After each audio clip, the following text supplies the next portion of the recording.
Hey there, and welcome to Rockwall Texas Living, the web's biggest blog on the smallest county in Texas. I'm your host, Evan Matteson. And I'm your co-host, Richard Matteson. Well, it's real estate update again today. Yeah! And so we're going to look back at the previous week and tell you what's going on in the Rockwall County area. Remember, that is comprised of Rockwall, Heath, part of Fate, part of Rowlett, and a couple other areas, McLendon-Chisholm. So let's look at the numbers. Okay, we're talking about the first full week, May 4th through May 10th.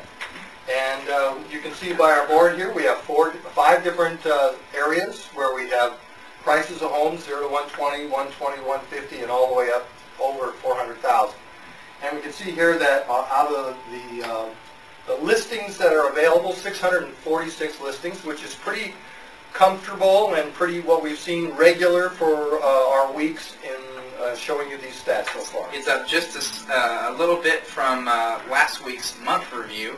The current actives at that time, I think it was about 11 less. So we basically had about 11 new listings come on in the area in the last week. We're going to be seeing that number increase as we get closer to summer, most likely. Right, and we had two sales last week that actually closed, and those two houses, we can look over here and see that this house in the 250 to 400,000 category closed at 95% of its list price, and then the one in the 120 to 150, which has been a hot area for a while here, that one closed at 100%, which is not a lot of room in there to make adjustments.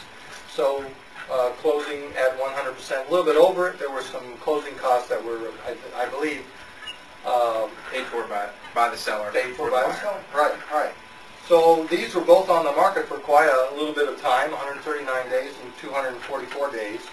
So that raised the average to 192 days of a listing being on the market. And that's a little unusual, not normal. We haven't seen that in a long time. Yeah. What I would say is, as you can tell when you look at this, and you look back at if you've seen previous episodes of this, this is not a whole lot of movement in this week. The showings were a little bit less than what they were previously. I would say this is pretty much indicative of a week with a holiday such as Mother's Day. Right. We're going to see that kind of just hold steady, stale. Not going to be doing too much. So when you go into the number of showings, though, like I said, it is 775 showings. So in a week's time, there were nearly 800 showings on properties in the Rockwall area. Yeah, and we look at this number right here, 31 active listings and 135 showings. That's over 4 showings each. That's pretty good for that category. That's great.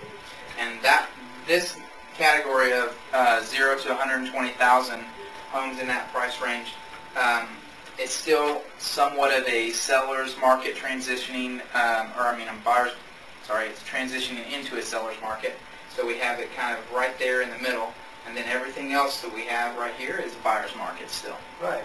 So when we look at it and summarize it all up, we can say that the sales price to list price is still very good right here, 97.5%. And the number of listings that we have is a good number. And we'll see that increasing as we move into the summer. And the number of showings is just about average, and we should see that increase as we get people transitioning into the summer months saying, okay, I got to move into this area, and a lot more listings there, we hope. Well, we are learning a little bit more about Rockwall together every day.